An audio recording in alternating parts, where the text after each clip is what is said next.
দরজায় কড়া নাড়ছে ত্রয়োদশ জাতীয় সংসদ নির্বাচন। দেশ পেরিয়ে প্রবাসেও বইছে ভোটের হাওয়া। প্রথমবার পোস্টাল ব্যালটে ভোট দেওয়ার সুযোগ পেয়ে উচ্ছ্বসিত দক্ষিণ এশিয়ার পর্যটন নির্ভর দেশ মালদ্বীপে থাকা প্রবাসী বাংলাদেশিরা। রাজধানী মালের ব্যস্ততা আর বিভিন্ন দ্বীপে কর্মরত প্রবাসীদের আলোচনার বিষয় এখন 12 ফেব্রুয়ারির নির্বাচন। বাংলাদেশ থেকে প্রায় 3000 কিলোমিটার দূরে বসেও দেশের ভাগ্য নির্ধারণী এই নির্বাচন নিয়ে তাদের মাঝে যে প্রাণচাঞ্চল্য দেখা দিয়েছে তা গত 2 দশকের মধ্যে নজিরবিহীন বলে মনে করছেন অনেকে।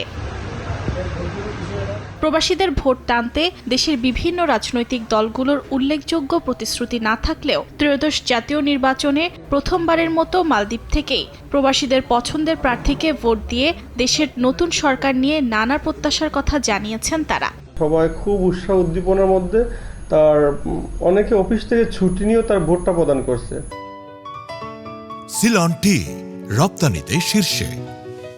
পোস্টাল ভোটের মাধ্যমে ভোট দিয়ে খুবই আনন্দিত। এয়ারপোর্টে যাওয়ার সময় এবং আসার সময় যেন হয়রানি না হয়, যেই সরকারে আসুক তার কাছে আমাদের এটাই আবেদন। নির্বাচনকে কেন্দ্র করে প্রবাসীদের কেউ কেউ হাজারো মাইল পাড়ি দিয়ে ফিরেছেন বাংলাদেশে। আমরা যারা প্রবাসী ভোট দিয়েছি তারপর আমরা দেশে যাব, কারণ আমাদের দলীয় প্রার্থী আছে, ওনাদের পক্ষে গিয়ে কাজ করব।